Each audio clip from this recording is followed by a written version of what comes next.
Bonsoir. Bonsoir. Bamako accuse donc cette société canadienne de ne pas respecter les clauses de l'accord établi en septembre dernier. Barrick Gold nie les faits. Comment voyez-vous l'évolution de cette affaire et quels ont été les termes initiaux de cet accord?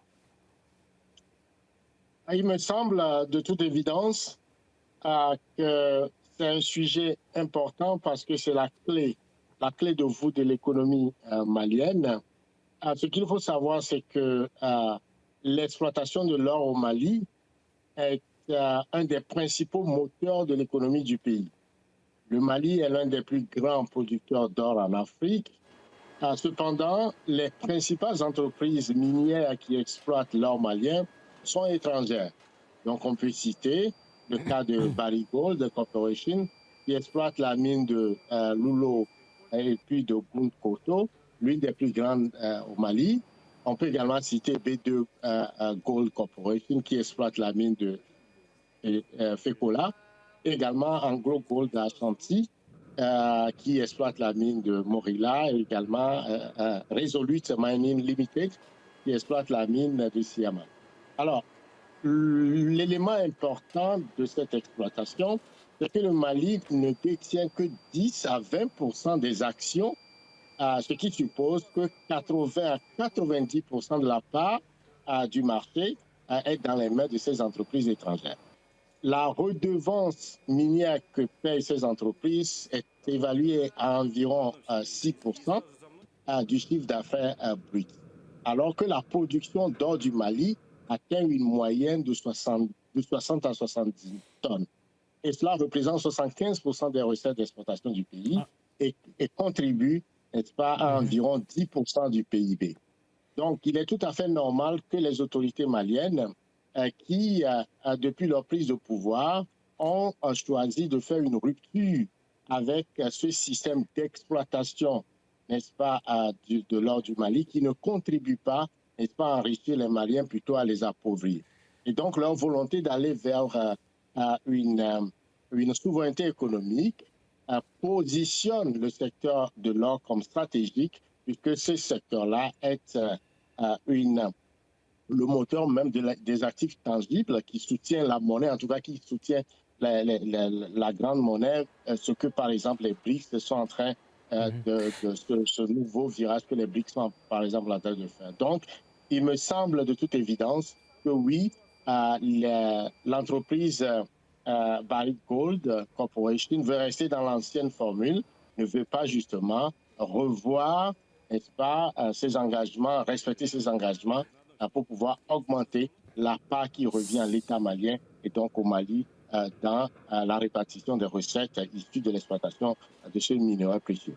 Si le Mali, dans ce cas-là, souhaite une redistribution plus juste et plus équitable de tous ces bénéfices, comment, selon vous, pourra s'articuler cette transition vers cette souveraineté économique du Mali, principalement en ce qui concerne l'exploitation de ses ressources? Puisque quand on parle d'exploitation, on parle de technologie, on parle de savoir-faire. Il y a beaucoup de pays sur le continent africain qui sont malheureusement confrontés aujourd'hui à ce problème. On peut citer le Sénégal qui a présenté son plan de transition jusqu'en 2050 vers une souveraineté. Alors, comment s'articule ce passage?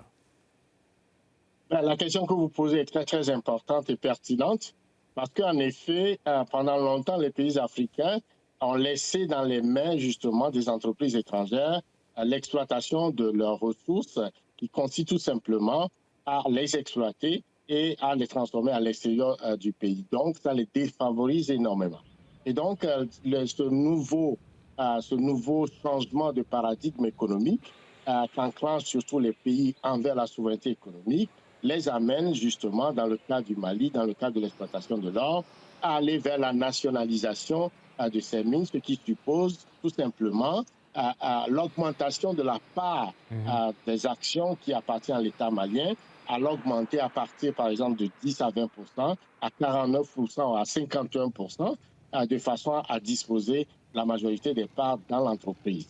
Ce qui suppose que l'État malien doit pouvoir développer des compétences, des technologies, le savoir-faire et également faire un investissement important dans ce secteur-là et surtout lutter contre le monopole de ces 3 ou 4 grandes entreprises qui ont cette oligarchie sur ce monopole sur le marché de l'or, sur les cours mondiaux. Et donc, c'est quand même un travail à faire, un horizon, mais ce n'est pas impossible. Il suppose d'avoir la volonté politique de pouvoir également faire des partenariats privés et public-privé pour pouvoir arriver à assurer justement que l'importance des ressources issues de ce secteur stratégique puisse bénéficier à l'État malien pour qu'enfin il puisse soutenir, n'est-ce pas, les investissements dans le domaine de l'infrastructure, des infrastructures dans le domaine de la santé, de l'éducation, en tout cas, pour augmenter la courbe d'indifférence, le niveau de vie des Maliens. Et donc, il me semble que c'est possible, mais ça demande une volonté politique, ça demande le développement des expertises, et cela n'est pas impossible, en tout cas, de mon point de vue, et l'État malien est capable d'y arriver, ça prend tout simplement une volonté. Merci beaucoup pour votre point de vue, pour cet éclairage, Monsieur Lossonelu. Je rappelle, vous êtes géopolitologue et analyste politique en direct avec nous ce soir depuis Manitoba. Merci encore.